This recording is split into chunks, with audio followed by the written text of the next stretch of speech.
ಮನೋಚಿಂತನ ಮಾನಸಿಕ ಆರೋಗ್ಯದ ಅರಿವಿನ ಪ್ರಾಯೋಜಿತ ಕಾರ್ಯಕ್ರಮ ಸರಣಿ.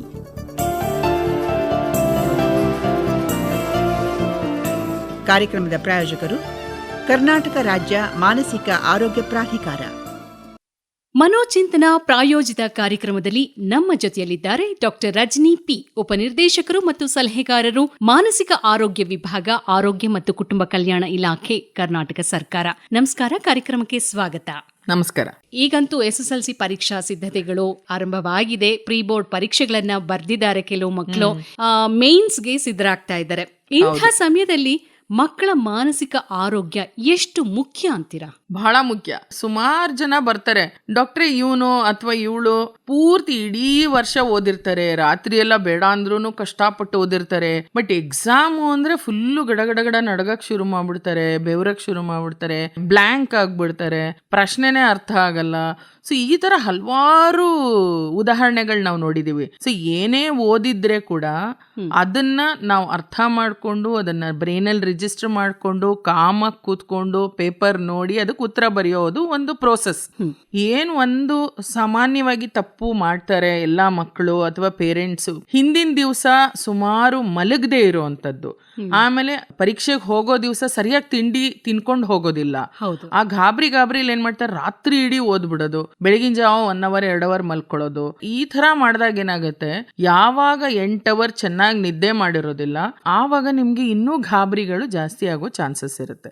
ಸೊ ಇದಕ್ಕೆ ಮುಖ್ಯವಾಗಿ ನನ್ನ ಸಲಹೆ ಏನು ಅಂದ್ರೆ, ಏನ್ ಓದಿರ್ತೀನ ಅದನ್ನ ಮನನ ಮಾಡ್ಕೊಂಡು ಕಾಮ್ ಆಗಿ 1 hour ಒಂದ್ಸರಿ ಬ್ರೇಕ್ ತಗೊಂಡು ನೀವು ಅದನ್ನ ರಿಜಿಸ್ಟರ್ ಮಾಡ್ಕೊಂಡು ಹಿಂದಿನ ದಿವಸ ಅಟ್ಲೀಸ್ಟ್ 8 hour ಚೆನ್ನಾಗಿ ನಿದ್ದೆ ಮಾಡಿ, ನೆಕ್ಸ್ಟ್ ಡೇ ಸಿಕ್ಕಾಪಟ್ಟೆ ತಿನ್ನೋದು ಬೇಡ, ಬಹಳ ಕಡಿಮೆ ತಿನ್ನೋದು ಬೇಡ, ಏನ್ ಮಾಡರೇಟ್ ಆಗಿ ನೀವು ತಿಂತೀರಾ, ಸಾಮಾನ್ಯ ಒಂದ್ ಸ್ವಲ್ಪ ಪ್ರೋಟೀನ್ಸ್ ಸೇರಿಸ್ಕೊಂಡ್ರೆ ಹಶುವ ಅಷ್ಟೊಂದು ಬೇಗ ಆಗೋದಿಲ್ಲ.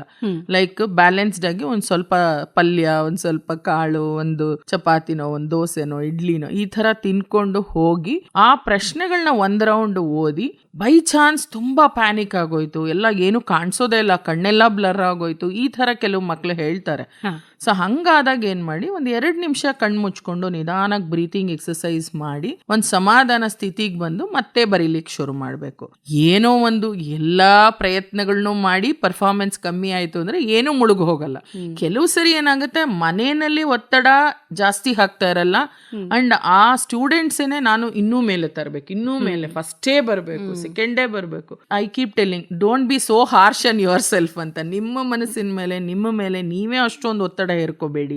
ಇದು ಎಲ್ಲವನ್ನೂ ಬ್ಯಾಲೆನ್ಸ್ ಮಾಡ್ಕೊಂಡು ಹೋಗೋದು ಮಾನಸಿಕ ಆರೋಗ್ಯ ಬಹಳ ಮುಖ್ಯ. ನಾವು ಅದಕ್ಕೆ ಮಾನಸಿಕವಾಗಿ ಆರೋಗ್ಯವಂತರು ಯಾರು ಅಂದ್ರೆ, ಆ ದಿನನಿತ್ಯದ ಒತ್ತಡಗಳಿಗೆ ಏನ್ ಬರುತ್ತೆ ಅದನ್ನ ಚೆನ್ನಾಗಿ ನಿಭಾಯಿಸ್ಕೊಂಡು ಹೋಗ್ಬೇಕು. ನಮ್ಮ ಸ್ಟ್ರೆಂತ್ಸ್ ಏನೋ, ನಮ್ಮ ವೀಕ್ನೆಸ್ಸಸ್ ಏನೋ ಅದೆಲ್ಲ ಗೊತ್ತಿರಬೇಕು. ಇದೆಲ್ಲವೂ ಮೀರಿ ಸಿಕ್ಕಾಪಟ್ಟೆ ಭಯ ಆಗ್ತಿದೆ, ಸಿಕ್ಕಾಪಟ್ಟೆ ಲೋ ಮೂಡು, ಅಳುನೇ ಬರ್ತಿದೆ, ಎದೆ ದಡ ಹೊಡ್ಕೋತಾ ಇದೆ, ಕೈಕಾಲು ನಡುಗ್ತಾ ಇದೆ, ಎಕ್ಸಾಮ್ಗೆ ನನಗೆ ಹೋಗೋಕ್ಕೆ ಆಗಲ್ಲ, ಆ ಥರ ಪರಿಸ್ಥಿತಿ ಇದ್ದಾಗ ಅವರು ಹತ್ತಿರದ ಮನೋವೈದ್ಯರ ಹತ್ರ ಸಂಪರ್ಕ ಮಾಡಬಹುದು, ಅವ್ರ ಹತ್ರ ಆಪ್ತ ಸಮಾಲೋಚನೆ ತಗೋಬಹುದು.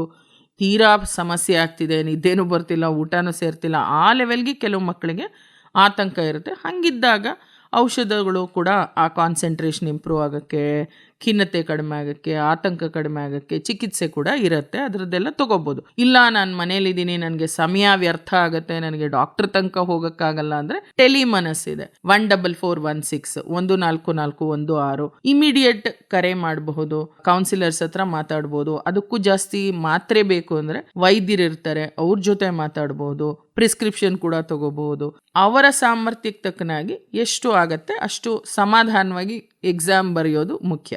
ನೀವು ಹೇಳಿದ್ರಿ ಡಾಕ್ಟ್ರೆ, ಈ ಥರ ಏನೇ ಆದ್ರೂ ಮನೋವೈದ್ಯರನ್ನ ಭೇಟಿ ಮಾಡಿ. ಹೌದು. ಹೇಗಿದೆ ಅಂತಂದ್ರೆ, ಮನೋವೈದ್ಯರನ್ನ ಭೇಟಿ ಮಾಡಿದ್ರೆ ಎಲ್ಲಿ ನನಗೆ ಹುಚ್ಚಿಡ್ದಿದೆ ಅನ್ಬಿಡ್ತಾರೋ, ಜನ ಏನಂತಾರೋ ಅನ್ನೋ ಆತಂಕ, ಅಭಿಪ್ರಾಯ, ಅನಿಸಿಕೆ ಈಗಲೂ ನಮ್ಮ ಜನಗಳಲ್ಲಿ ಇದೆ. ಖಂಡಿತ. ಸೊ ಇಂಥವ್ರಿಗೆ ಹೇಗೆ ಇದರಿಂದ ಹೊರಗಡೆ ತರೋದು? ಖಂಡಿತ. ಇವಾಗ ನಾವು ಟ್ರೀಟ್ಮೆಂಟ್ ಗ್ಯಾಪ್ ಅಂತೀವಿ, ಅದು 100 ಜನಕ್ಕೆ ಮಾನಸಿಕ ಸಮಸ್ಯೆಗಳಿತ್ತು ಅಂದ್ರೆ ಒಂದು 10ರಿಂದ 15 ಜನ ಕೂಡ ವೈದ್ಯರ ಹತ್ರ ಹೋಗಲ್ಲ. ಏನಪ್ಪಾ ಅಂದ್ರೆ, ನೀವು ಹೇಳ್ದಂಗೆ ನಾನು ಹುಚ್ಚನ, ನಾ ಹುಚ್ಚಿನ, ನಾನು ಯಾತಕ್ಕೆ ಹೋಗ್ಲಿ. ಸೊ ಒಂದು ತಪ್ಪು ಅಭಿಪ್ರಾಯ ಏನಿದೆ ಅಂದ್ರೆ, ನಮಗೆ ಫುಲ್ಲು ಹುಚ್ಚಿಡ್ದು ನಾವು ತಲೆ ಕೂದ್ಲಿಕ್ಕೆ ಎದುರ್ಕೊಂಡು ಬಟ್ಟೆ ಹರ್ಕೊಂಡು ಓಡಾಡೋ ತನಕ ಆ ಥರ ಇದ್ರೆ ಮಾತ್ರ ಏನೋ ಮನಸ್ಸಿಗೆ ದೊಡ್ಡ ತೊಂದರೆ ಇದೆ, ಆಗ ಮಾತ್ರ ವೈದ್ಯರ ಹತ್ರ ಹೋಗ್ಬೇಕು ಅನ್ನೋದು ಒಂದು ತಪ್ಪು ನಂಬಿಕೆ, ಅವೇರ್ನೆಸ್ ಕೊರತೆ. ಸೊ ನಾನು ಯಾವುದೇ ಒಂದು ತರಬೇತಿ ಕಾರ್ಯಕ್ರಮಗಳಿಗೆ ಹೋದಾಗ ಎಷ್ಟು ಜನ ಶಾರ್ಟ್ ಟೆಂಪರ್ಡ್, ತುಂಬಾ ಕೋಪ ಬರೋರು ಎಷ್ಟು ಜನ ಇದ್ದೀರಾ, ನಿದ್ದೆ ಬರ್ದೇ ಇರೋರು ಎಷ್ಟು ಜನ ಇದ್ದೀರಾ, ತುಂಬಾ ಆತಂಕ ಆಗೋರು ಎಷ್ಟು ಜನ ಇದ್ದೀರಾ, ಅನುಮಾನ ಪ್ರವೃತ್ತಿ ಇರೋರು ಎಷ್ಟು ಜನ ಇದ್ದೀರಾ, ಸಂಶಯ ಪ್ರವೃತ್ತಿ, ಸುಮಾರು ಜನ ಕೈ ಎತ್ತುತ್ತಾರೆ. 100 ಜನದಲ್ಲಿ 75 ಜನ ಕೈ ಎತ್ತಾರೆ. ಈ ಮನಸ್ಸಿನ ಸಮಸ್ಯೆಗಳು ವಿಪರೀತವಾದಾಗ ನಿಮ್ ಪೊಟೆನ್ಶಿಯಲ್ ಹೆಂಗಿರುತ್ತೆ? ಸೊ ಹಂಗ್ ಕೇಳಿದಾಗ ಅಯ್ಯೋ ಹೌದಲ್ವಾ, ಇದೆಲ್ಲ ಮಾನಸಿಕ ಸಮಸ್ಯೆನ ಡಾಕ್ಟ್ರೆ, ನಮಗ್ ಗೊತ್ತಿರ್ಲಿಲ್ಲ, ಇದಕ್ಕೆಲ್ಲ ಒಂದ್ ಸಲಹೆ ಪಡೆದ್ರೆ ಚೆನ್ನಾಗತ್ತೆ ಅಂತ ಗೊತ್ತಿರ್ಲಿಲ್ಲ ಅಂತ ಹೇಳ್ತಾರೆ. ಸೊ ಸಾಕಷ್ಟು ಸಮಯದಲ್ಲಿ ಏನಾಗ್ತಿದೆ, ಈ ಮಾನಸಿಕ ಸಮಸ್ಯೆ ಅಂದ್ರೆ ಏನು ಆ ಅವೇರ್ನೆಸ್ ಕೊರತೆಯಿಂದಾನೇ ಅರ್ಧ ಹೋಗೋದಿಲ್ಲ. ಇನ್ ಕೆಲವರು ನೀವ್ ಹೇಳ್ದಂಗೆ ನಮ್ಮನ್ನ ಹುಚ್ಚು ಅಂತ ಬ್ರ್ಯಾಂಡ್ ಮಾಡ್ಬಿಡ್ತಾರೆ, ಹುಚ್ಚಿ ಅಂತ ಬ್ರ್ಯಾಂಡ್ ಮಾಡ್ಬಿಡ್ತಾರೆ, ಮತ್ತೆ ಬರೀ ನಿದ್ದೆ ಮಾತ್ರೆಗಳು ಕೊಟ್ಟು ಬಿಡ್ತಾರೆ. ಈ ತರಹ ಸಾಕಷ್ಟು ತಪ್ಪು ನಂಬಿಕೆಗಳಿದೆ. ಸೊ ಜ್ವರ, ಕೆಮ್ಮು, ನೆಗಡಿ, ಮಲೇರಿಯಾ, TB ಈ ಥರ ಏನು ಸಾಮಾನ್ಯ ಕಾಯಿಲೆಗಳಿದೆ, ಅದೇ ರೀತಿ ಮಾನಸಿಕ ತೊಂದರೆ. ನಾನು ಯಾವಾಗೂ ಹೇಳ್ತೀನಿ, ಬ್ಯೂಟಿ ಪಾರ್ಲರ್ಗೆ ಹೋಗೋಕ್ಕೆ ಎಷ್ಟು ಜನಕ್ಕೆ ಇಷ್ಟ? ಎಲ್ರಿಗೂ ಇಷ್ಟ. ಯಾಕಂದರೆ ನಿಮ್ಮ ದೈಹಿಕ ಸೌಂದರ್ಯ ಜಾಸ್ತಿ ಆಗತ್ತೆ ಅಂತ ಒಂದು ಖುಷಿ. ಸೊ ನೀವು ಮನೋವೈದ್ಯರ ಹತ್ರ ಹೋದರೆ ನಿಮ್ಮ ಮಾನಸಿಕ ಸೌಂದರ್ಯ ಹೆಚ್ಚಾಗತ್ತೆ. ಸೊ ದಯಮಾಡಿ ಯಾರಿಗೇ ಇರಬಹುದು ಖಿನ್ನತೆ, ಡಿಪ್ರೆಷನ್ ಅಂತ ಹೇಳ್ತೀವಿ, ಬೇಜಾರು, ಅಳೋದು, ಆತ್ಮಹತ್ಯೆ ಆಲೋಚನೆ, ಆತ್ಮಹತ್ಯೆ ಪ್ರಯತ್ನಗಳನ್ನ ಮಾಡುವಂಥದ್ದು, ಯಾರಿಗೂ ಹೇಳದೇ ಇರೋವಂಥದ್ದು, ವಿಪರೀತ ಆತಂಕ, ನಿದ್ದೆ ಬರಲ್ಲ, ಊಟ ಸೇರಲ್ಲ, ಅನುಮಾನ, ಸಂಶಯ ಈ ಥರ ಎಲ್ಲ ಇದ್ದಾಗ, and alcohol and substance abuse, ಮದ್ಯ, ತಂಬಾಕು, ಮಾದಕ ವಸ್ತು ಸೇವನೆಗಳು ತುಂಬಾ ಹೆಚ್ಚಾಗ್ತಿದೆ ಯುವ ಜನರಲ್ಲಿ. ಯಾವುದೇ ಒಂದು ಒತ್ತಡಕ್ಕಿರ್ಬೋದು, ಕ್ಯೂರಿಯಾಸಿಟಿಗಿರಬಹುದು, ಪಿಯರ್ ಪ್ರೆಷರ್ಗಿರಬಹುದು, ಅಥವಾ ಇದರಿಂದ ಒಂದು ಮೋಜು ಮಸ್ತಿ, ಪಾರ್ಟಿ, ಒಂದು ಎಂಪವರ್ಮೆಂಟ್ ಇದರಿಂದ ಇರ್ಬೋದು. ಇದು ಯಾವುದೇ ಸಮಸ್ಯೆಗಳು ಬಂದಾಗ ಖಂಡಿತ ವೈದ್ಯರ ಹತ್ರ ಹೋಗಿ, ಈಗ ನಾವು ನೀವು ಹೇಗೆ ಚರ್ಚೆ ಮಾಡ್ತಿದ್ವಿ ಇಷ್ಟೇ ಚರ್ಚೆ ನಡೆಯೋದಲ್ಲ, ಏನೂ ದೊಡ್ಡದಾಗೇನೂ ಆಗೋದಿಲ್ಲ, ಏನೂ ತೊಂದರೆ ಅಂತೂ ಆಗೋದಿಲ್ಲ, ಬರೀ ನಿದ್ದೆ ಮಾತ್ರ ಅಂತೂ ಕೊಡೋದಿಲ್ಲ. ಸೊ ಹಾಗಾಗಿ ಅದರ ಸಲಹೆನ ಪಡ್ಕೊಂಡ್ರೆ ಅವರಿಗೆ ಏನು ಸಾಮರ್ಥ್ಯ ಇರುತ್ತೆ ಅದನ್ನ ಅಚೀವ್ ಮಾಡ್ಲಿಕ್ಕೆ ಬಹಳಷ್ಟು ಸಹಾಯ ಆಗುತ್ತೆ. ಡಾಕ್ಟರ್, ನೀವು ಮಾತಾಡ್ತಾ ಆಗ್ಲೇ ಹೇಳಿದ್ರಿ ಟೆಲಿಮನಸ್ 14416 ಕರೆ ಮಾಡಿ ಅವ್ರ ಸಮಸ್ಯೆಗಳನ್ನ ಹೇಳ್ಕೊಂಡು ಅಲ್ಲಿ ಕೂಡ ಪರಿಹಾರವನ್ನ ಪಡ್ಕೊಳ್ಬಹುದು ಅಂತ ಹೇಳಿದ್ರಿ. ಆದ್ರೆ ಈಗೇನೋ ಸಮಸ್ಯೆ ಹೇಳಿ ಪರಿಹಾರವನ್ನ ಪಡ್ಕೊಳ್ತಾರೆ, ಆದ್ರೆ ಅವರು ಫಾಲೋ ಅಪ್ ಬರಲ್ಲ. ಹಾಗಾಗಿ ಸಂಸ್ಥೆ ಏನಾದ್ರೂ ಫಾಲೋ ಅಪ್ ಮಾಡುತ್ತಾ, ಹೇಗೆ? ನೀವು ಹೇಳ್ದಂಗೆ ಇವಾಗ ಎಲ್ಲಾ ಕರೆಗಳಿಗೂ ವಾಪಸ್ ಕರೆ ಮಾಡೋದಿಲ್ಲ. ಫಾರ್ ಎಕ್ಸಾಂಪಲ್ ನೆನ್ನೆ ಒಂದು 620 ಕಾಲ್ ಬಂದಿದೆ ಟೆಲಿಮನಸ್ಗೆ. ಸೊ ಎಲ್ರಿಗೂ ಅವರು ವಾಪಸ್ ಕರೆಗಳು ಮಾಡಲ್ಲ. ಬಟ್ ಒಂದು 90 ಕರೆಗಳು ಟೆಲಿಮನಸ್ಸಿಂದನೂ ಬೇರೆಯವರಿಗೆ ಹೋಗಿರುತ್ತೆ. ಸೊ ಹಾಗಾಗಿ ಯಾರ್ದು ರೆಡ್ ಫ್ಲಾಗ್ ಸೈನ್ಸ್ ಇರುತ್ತೆ, ಯಾರೋ ಸೂಸೈಡ್ ಅಟೆಂಪ್ಟ್ ಮಾಡ್ತೀನಿ ಆ ಥರ ನನಗೆ ಯೋಚನೆ ಬರ್ತಿದೆ, ಈ ಥರ ಎಲ್ಲ ಕಾಲ್ಸ್ ಬಂದಾಗ ವಾಪಸ್ ಕೂಡ ಕರೆಗಳು ಆಗತ್ತೆ. ಮತ್ತೆ ಮಿಸ್ಡ್ ಕಾಲ್ ಇರುತ್ತೆ. ಟೆಲಿಮನಸ್ಗೆ ಕಾಲ್ ಮಾಡಿದಾಗ ಅಲ್ಲಿ ಎಂಗೇಜ್ ಬರ್ತಾ ಇರುತ್ತೆ, ಬೇರೆಯವ್ರ ಜೊತೆ ಮಾತಾಡ್ತಿರ್ತಾರೆ. ಎಲ್ಲ 40 ಕೌನ್ಸಿಲರ್ಸು ಎಂಗೇಜ್ಡ್ ಆಗಿದ್ದಾಗ ಒಂದು ನಿಮಗೆ ವಾಪಸ್ ಕರೆ ಮಾಡಬೇಕಾ ಅಂತ ಒಂದು ಸೂಚನೆ ಬರುತ್ತೆ. ಅದನ್ನು ಪ್ರೆಸ್ ಮಾಡಿದರೆ ಅವ್ರಿಗೆ ವಾಪಸ್ ಕರೆ ಹೋಗುತ್ತೆ. ಆ ಕನ್ಸೆಂಟ್ ಕೊಡಬೇಕು. ಕೆಲವ್ರು ಏನು ಮಾಡ್ತಾರೆ, ಫೋನ್ ಮಾಡಿಬಿಡ್ತಾರೆ, ಒಂದು ಫ್ಯೂ ಸೆಕೆಂಡ್ಸ್ಗೆ ಕಟ್ ಮಾಡಿಬಿಡ್ತಾರೆ. ಒಂದು ಫ್ಯೂ ಸೆಕೆಂಡ್ಸು ವೆಯ್ಟ್ ಮಾಡಿ, ಅದು ಎಂಗೇಜ್ ಇತ್ತು ಅಂದರೆ ನಿಮಗೆ ಮರು ಕರೆ ಮಾಡಬೇಕಾ, ವಾಪಸ್ ಕರೆ ಮಾಡಬೇಕಾ ಅಂತ ಒಂದು ಕನ್ಸೆಂಟ್. ಯಾಕಂದರೆ ಕಾನ್ಫಿಡೆನ್ಷಿಯಾಲಿಟಿ, ನಿಮ್ಮ ಗೌಪ್ಯತೆಯನ್ನು ಕಾಪಾಡಬೇಕು ಆ ಥರ. ಸೊ ಹಾಗಾಗಿ ಸೀರಿಯಸ್ ತೊಂದರೆಗಳಿದ್ದಾಗ ವಾಪಸ್ ಕರೆಗಳು ಬರುತ್ತೆ. ಇಲ್ಲ ಅಂದರೆ ಅವ್ರಿಗೂ ರಿಪೀಟೆಡ್ ಆಗಿ ಕರೆ ಮಾಡಿ ಅಂತ ಹೇಳಿರ್ತಾರೆ. ತುಂಬ ತೀವ್ರವಾದ ಸಮಸ್ಯೆ, ಇನ್ ಪರ್ಸನ್ ಆಗಿ ಡಾಕ್ಟರ್ ಹತ್ರ ಹೋಗಬೇಕು ಅಂದರೆ ಅದಕ್ಕೂ ಕೂಡ ಸಲಹೆ ಕೊಟ್ಟಿರ್ತಾರೆ. ಈ ಪ್ರಿಸ್ಕ್ರಿಪ್ಷನ್ ಬೇಕು ಅಂದರೆ ಅದು ಕೂಡ ದೊರಕಿರುತ್ತೆ. ಸೊ ಅದ್ರ ಮೂಲಕ ಅವ್ರು ಏನು ಸಲಹೆಯನ್ನ ಕೊಟ್ಟಿದ್ದಾರೆ ಆ ಮೂಲಕ ಅವರು ಚಿಕಿತ್ಸೆಯನ್ನ ಮಾಡ್ಕೊಳ್ಬಹುದು. ಇನ್ನೊಂದು ಸಮಸ್ಯೆ ಇತ್ತೀಚೆಗೆ ನಾವು ನೋಡ್ತಾ ಇರೋದು ಈ ಸೋಷಿಯಲ್ ಮೀಡಿಯಾ ಇಂದ ಡಾಕ್ಟ್ರೆ. ಏನಂದ್ರೆ ನೋಡೋದಕ್ಕೆ ಚೆನ್ನಾಗಿರ್ತಾರೆ, ಎಲ್ಲಾ ದಿನದ ಕಾರ್ಯಗಳನ್ನ ಚೆನ್ನಾಗೇ ಮಾಡ್ಕೊಳ್ತಾ ಇರ್ತಾರೆ, ಅವ್ರ ಕೆಲಸ ಅವ್ರು ಮಾಡ್ತಾ ಇರ್ತಾರೆ, ನೋಡಿದ್ರೆ ಏನು ಅನ್ಸೋದೇ ಇಲ್ಲ ಅವ್ರಿಗೆ ಏನೋ ಸಮಸ್ಯೆ ಇದೆ ಅಂತ. ಆದ್ರೆ ಅವರು ಸೋಷಿಯಲ್ ಮೀಡಿಯಾದಲ್ಲಿ ಹಂಚ್ಕೊಳ್ಳೋ ಅಂತ ಮೆಸೇಜ್ಗಳಾಗಿರ್ಬೋದು ಅಥವಾ ಸ್ಟೇಟಸ್ ಆಗಿರ್ಬೋದು, ಅದನ್ನ ನೋಡಿದಾಗ ನಮ್ಗೆ ಅನ್ಸತ್ತೆ ಏನಪ್ಪ ಏನೇನೋ ಹಾಕ್ತಾ ಇದ್ದಾರಲ್ಲ. ಅಂದ್ರೆ ಅವರ ಮನಸ್ಸಿನ ಸ್ಥಿತಿಯನ್ನ, ಸಮಸ್ಯೆಯನ್ನ ಸೋಷಿಯಲ್ ಮೀಡಿಯಾದಲ್ಲಿ ಹಂಚ್ಕೊಳ್ಳೋ ಅಂತದ್ನ, ಇದು ಕೂಡ ಮಾನಸಿಕ ಸಮಸ್ಯೆನಾ? ಖಂಡಿತವಾಗಿ ಹಲವಾರು ಮಾನಸಿಕ ಸಮಸ್ಯೆಗಳು ಬಂದು ಇನ್ವಿಸಿಬಲ್, ಕಾಣಿಸೋದಿಲ್ಲ. ಒಂದ್ ಬೆರಳು ಕಟ್ಟಾಗಿದ್ರೆ ಒಂದು ಸಣ್ಣ ತೊಂದರೆ, ಅದು ವಿಸಿಬಲ್ ಆಗಿ ಕಾಣಿಸುತ್ತೆ. 10 ಜನ ಓಡ್ ಬರ್ತಾರೆ, ಅಯ್ಯೋ ಬೆರಳು ಕಟ್ಟಾಗೋಯ್ತು, ರಕ್ತ ಸುರಿತಾ ಇದೆ ಅಂತ. ಒಬ್ರು ಹಂಗೆ ಹೇಳ್ತಾ ಇದ್ರು, ಮೇಡಮ್ 2-3 ವರ್ಷದಿಂದ ವಿಪರೀತ ಆತಂಕ, ನಂಗೆ ಟೆನ್ಷನ್, ನಿದ್ದೆ ಬರ್ತಿಲ್ಲ ಅಂತ ಮನೇಲಿ ಹೇಳ್ತಿದ್ದೀನಿ, ಒಬ್ರಾನ ನನಗ್ ಸ್ಪಂದಿಸ್ಲಿಲ್ಲ. ಇವತ್ ನೋಡಿ ನಿಮ್ದು ರೇಡಿಯೋದು ಕಾರ್ಯಕ್ರಮ ನೋಡ್ಬಿಟ್ಟು ಬಂದೆ ನಾನು ಅಂತ ಹೇಳ್ಬಿಟ್ಟು ಸಮಾಲೋಚನೆಗೆ ಬಂದು ಒಂದ್ 2-3 ವಾರದಲ್ಲಿ ತುಂಬಾ ಚೆನ್ನಾಗ್ ಆಗೋದ್ರು. ಸೊ ನೀವು ಹೇಳಿದಾಗ ಈ ಸೋಷಿಯಲ್ ಮೀಡಿಯಾ ಇನ್ನೇವೇ ಒಳ್ಳೇದು. ಅಟ್ಲೀಸ್ಟ್ ನಾವೇನ್ ಹೇಳ್ತೀವಿ, ಯಾವಾಗ ನಿಮಗೆ ಒಂದು ದೊಡ್ಡ ತೊಂದರೆ ಇದೆ, ದುಃಖ ಆಗಿದೆ, ಹಳೇದೇನೋ ಸಮಸ್ಯೆಗಳು ನಿಮ್ಮನ್ನು ಕಾಡ್ತಾ ಇದೆ, ಉದಾಹರಣೆಗೆ ಯಾವುದೋ ಸ್ಕೂಲಲ್ಲಿ ಬುಲಿ ಮಾಡಿರೋದು, ಯಾರೋ ಇನಪ್ರಾಪ್ರಿಯೇಟ್ ಆಗಿ ಇಷ್ಟವಿಲ್ದಂಗೆ ನಡ್ಕೊಂಡಿರೋದು, ಆ ಥರ ಆದಾಗ ಹಲವಾರು ಸಮಯ ತಂದೆ ತಾಯಿ ಹತ್ರ ಬಂದಿರ್ತಾರೆ ಅವರು. ಹೇಳ್ದಾಗ ಅಯ್ಯೋ ಬಿಡು, ನಿನ್ ಬಗ್ಗೆ ಗೊತ್ತಿಲ್ವಾ, ನೀನೇನೋ ಮಾಡಿರ್ತೀಯ, ಅದಕ್ಕೆ ನಿನಗೂ 1-2 ಒದೆ ಬಿದ್ದಿರುತ್ತೆ, ಈ ಥರ ಹೇಳೋ ಒಂದು ಪ್ರವೃತ್ತಿ ಆಗಿ ಆ ಮಕ್ಕಳಿಗೆ ಮಾನಸಿಕವಾಗಿ ಹರ್ಟ್ ಆಗಿರಬಹುದು. ಸೊ ಈ ಬುಲಿಯಿಂಗ್ ಏನಿದೆ, ಮಕ್ಕಳಿಗೆ ಏನು ಹರ್ಟ್ ಆಗಿರುತ್ತೆ ಅಥವಾ ಅದು ಹದಿಹರೆಯದ ಸಮಯದಲ್ಲಿ ಹರ್ಟ್ ಆಗಿರುತ್ತೆ, ಬೇಜಾರಾಗಿರುತ್ತೆ, ಅದವರು ದೊಡ್ಡವರಾದ್ರೇನೋ ಅಡಲ್ಟ್ ಆದ್ರೇನೋ ಕೂಡ ಆ ಮನಸ್ಸಿನ ಹಿಂಸೆಗಳು ಹೋಗೇ ಇರಲ್ಲ.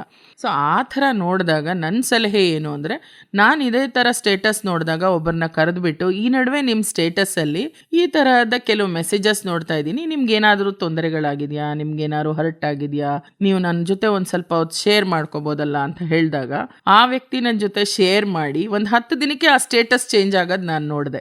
ಅವರನ್ನ ಮನೋವೈದ್ಯರ ಹತ್ರ ಕರ್ಕೊಂಡು ಹೋಗ್ಬೇಕು. ಹಲವಾರು ಸಮಯ ಏನ್ ಮಾಡ್ತೀವಿ, ನೀವು ಮನೋವೈದ್ಯರ ಹತ್ರ ಹೋಗಿ ಅಂತ ಬಿಟ್ಬಿಡ್ತೀವಿ, ಅವ್ರು ಮನೋವೈದ್ಯರ ಹತ್ರ ಹೋಗೇ ಇರಲ್ಲ.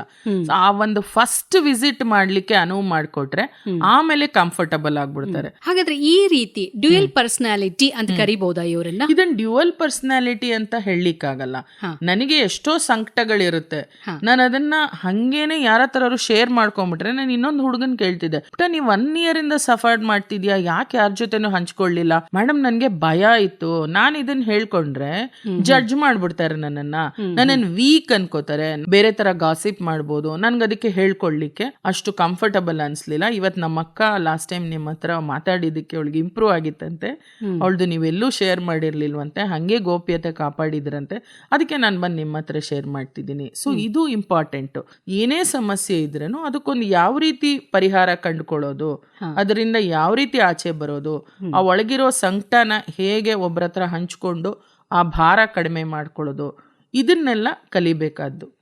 ಅಂದ್ರೆ ಡಾಕ್ಟ್ರೆ, ಯಾವ ರೀತಿ ಚಿಕಿತ್ಸೆ ಕೊಡ್ಬೇಕು ಇಂಥವರಿಗೆ? ಸೊ ಡಿಪೆಂಡ್ಸ್, ಅವ್ರಿಗೆ ಏನ್ ಸಮಸ್ಯೆ ಆಗ್ತಿದೆ ಅದನ್ನ ಮಾತಾಡಿಸಿದಾಗ ಅವ್ರಿಗೆ ಮಾನಸಿಕವಾಗಿ ಏನ್ ಸಮಸ್ಯೆ ಆಗ್ತಿದೆ, ಬೇಜಾರಾಗ್ತಿದೆ, ಅಳು ಬರ್ತಿದೆ, ಹೌದು, ಮೊದಲು ಆಪ್ತ ಸಮಾಲೋಚನೆ, ಆಮೇಲೆ ಚಿಕಿತ್ಸೆ. ಸೊ ವೈದ್ಯರ ಹತ್ರ ಬಂದ್ರೆ ಲೈಕ್ ಸೈಕ್ಯಾಟ್ರಿಸ್ಟ್ ಅಂತ ಹೇಳ್ತೀವಿ, ಮನೋವೈದ್ಯರು ಅಂತ ಹೇಳ್ಬಿಟ್ಟು, ಮನೋವೈದ್ಯರ ಹತ್ರ ಬಂದಾಗ ಆಪ್ತ ಸಮಾಲೋಚನೆ ಮಾಡಿ, ಮಾತಾಡಿ, ಕೌನ್ಸಿಲಿಂಗ್ ಮಾಡಿ, ಅದರಲ್ಲಿ ಏನ್ ಸಮಸ್ಯೆ ಅಂತ ಕಂಡಿಡ್ಕೊಂಡು, ಕೆಲವಕ್ಕೆ ಮಾತ್ರೆ ಅವಶ್ಯಕತೆ ಇರುತ್ತೆ, ಕೆಲವಕ್ಕೆ ಬರೀ ಆಪ್ತ ಸಮಾಲೋಚನೆನೇ ಸಾಕು. ಸೊ ಮಾತ್ರೆ ಅವಶ್ಯಕತೆ ಇತ್ತು ಅಂದ್ರೆ ಅದಕ್ಕೆ ಏನ್ ಬೇಕು, ಬಹಳ ಕ್ರಾನಿಕ್ ಸ್ಟ್ರೆಸ್ ಅಂತೀವಿ, ಬಹಳ ವರ್ಷದಿಂದ ಒತ್ತಡವನ್ನ ಅನುಭವಿಸಿ ಅದರಿಂದ ಬಂದು ನ್ಯೂರೋಕೆಮಿಕಲ್ಸ್ ಅಂತ ಕೂಡ ಹೇಳ್ತೀವಿ, ಸೆರೋಟೋನಿನ್, ಡೋಪಮಿನ್, ಈ ಥರ ಕೆಮಿಕಲ್ಸ್ ಅಲ್ಲಿ ವ್ಯತ್ಯಾಸ ಆದಾಗ ಬಿಹೇವಿಯರ್ಸ್, ಮಾತು, ವರ್ತನೆ, ನಡವಳಿಕೆ ಇವೆಲ್ಲವೂ ಬದಲಾವಣೆ ಆಗುತ್ತೆ. ಹಲವಾರು ಸಮಯ ನಿದ್ದೆ ಏರುಪೇರಾಗುತ್ತೆ, ಬೇಜಾರು, ವಿಪರೀತ ಸಿಟ್ಟು, ಇವ್ರಿಗೆ ಯಾರಿಗಾದ್ರೂ ಏನಾದ್ರು ಮಾಡಿಬಿಡೋಣವಾ ನಾನು ಹೋಗಿ, ಆ ಲೆವೆಲ್ಗೆ ಕೋಪ, ಹೀಗೆ ಬಂದಾಗ ಅದಕ್ಕೆ ಸಣ್ಣ ಚಿಕಿತ್ಸೆಗಳಿದೆ. ಅವ್ರು ಇನ್ನೂ ಆಕ್ಟಿವ್ ಆಗ್ತಾರೆ, ಚೆನ್ನಾಗಿ ಕೆಲಸ ಮಾಡಕ್ ಶುರು ಮಾಡ್ತಾರೆ, ಅವರ ಮನಸ್ಸಿನ ಭಾರ ಕಡಿಮೆ ಆಗುತ್ತೆ, ಅದರಿಂದ ಅವರ life will be better than what it is, ಆ ಥರ. ಸೊ ಹಾಗಾಗಿ ಏನೇ ಸಮಸ್ಯೆ ಇದ್ರೂನುವೆ, ಚಿಕ್ಕದಾಗ್ಲಿ ದೊಡ್ಡದಾಗ್ಲಿ, ಅದು ಸಮಸ್ಯೆನೇ. ಮನೋವೈದ್ಯರನ್ನ ಭೇಟಿ ಮಾಡಿ ಸಲಹೆನ ಪಡ್ಕೊಳ್ಳೋದು ಅತಿ ಮುಖ್ಯ ಅಂತ ನೀವು ಹೇಳ್ತಾ ಇದ್ದೀರಾ. ಮಕ್ಕಳು ಇರ್ಬೋದು, ದೊಡ್ಡವರು ಇರ್ಬೋದು. ನಾ ಹೇಳ್ದಂಗೆ ಎಷ್ಟೊಂದ್ ಜನ ಆಲ್ರೆಡಿ ಅವರು ಒಂದ್ 30 ವರ್ಷ, 40 ವರ್ಷ ಅಥವಾ 25 ವರ್ಷ ಆದ್ಮೇಲೂ ಕೂಡ ಅವರ ಶಾಲೆನಲ್ಲಾಗಿದ್ದು, ಕಾಲೇಜಲ್ಲಾಗಿದ್ದು ಸುಮಾರು ವಿಷಯ ಯಾರ ಜೊತೆ ಶೇರ್ ಮಾಡಿರಲ್ಲ. ಸೊ ಅಂಥದ್ದನ್ನ ಬಂದು ಶೇರ್ ಮಾಡಿ, ಅದನ್ನ ಒಂದು ಡಿಸ್ಕಷನ್ ಮಾಡಿ, ಹೇಗೆ ಆ ಥರ ಸಂದರ್ಭಗಳನ್ನ ಡೀಲ್ ಮಾಡೋದು ಕಲಿಬಹುದು. ಟೆಲಿಮನಸ್ 1441 ಕರೆ ಮಾಡಿ ಸಮಸ್ಯೆಯನ್ನ ಹೇಳ್ಕೊಂಡು ಪರಿಹಾರವನ್ನ ಪಡ್ಕೊಳ್ಬಹುದು. ಕಾರ್ಯಕ್ರಮಕ್ಕೆ ಬಂದು ಇಷ್ಟೆಲ್ಲ ಮಾಹಿತಿ ನೀಡಿದ್ದಕ್ಕಾಗಿ ಧನ್ಯವಾದಗಳು. ನಮಸ್ಕಾರ. ಧನ್ಯವಾದ. ನಮಸ್ತೆ. ಮನೋಚಿಂತನ, ಮಾನಸಿಕ ಆರೋಗ್ಯದ ಅರಿವಿನ ಪ್ರಾಯೋಜಿತ ಕಾರ್ಯಕ್ರಮ ಸರಣಿ. ಮನೋಚಿಂತನ ಕಾರ್ಯಕ್ರಮದಲ್ಲಿ ಭಾಗವಹಿಸಿದ್ದವರು ಆರೋಗ್ಯ ಮತ್ತು ಕುಟುಂಬ ಕಲ್ಯಾಣ ಇಲಾಖೆಯ ಮಾನಸಿಕ ಆರೋಗ್ಯ ವಿಭಾಗದ ಉಪನಿರ್ದೇಶಕರಾದ ಡಾಕ್ಟರ್ ರಜನಿ ಪಿ. ಇವರೊಂದಿಗೆ ನಿರ್ಮಲಾ ಎಸ್. ಕಾರ್ಯಕ್ರಮದ ಪ್ರಾಯೋಜಕರು ಕರ್ನಾಟಕ ರಾಜ್ಯ ಮಾನಸಿಕ ಆರೋಗ್ಯ ಪ್ರಾಧಿಕಾರ. ಮನೋಚಿಂತನ ಕಾರ್ಯಕ್ರಮ ಆಕಾಶವಾಣಿ ಬೆಂಗಳೂರು ಕೇಂದ್ರದ ಕೊಡುಗೆ.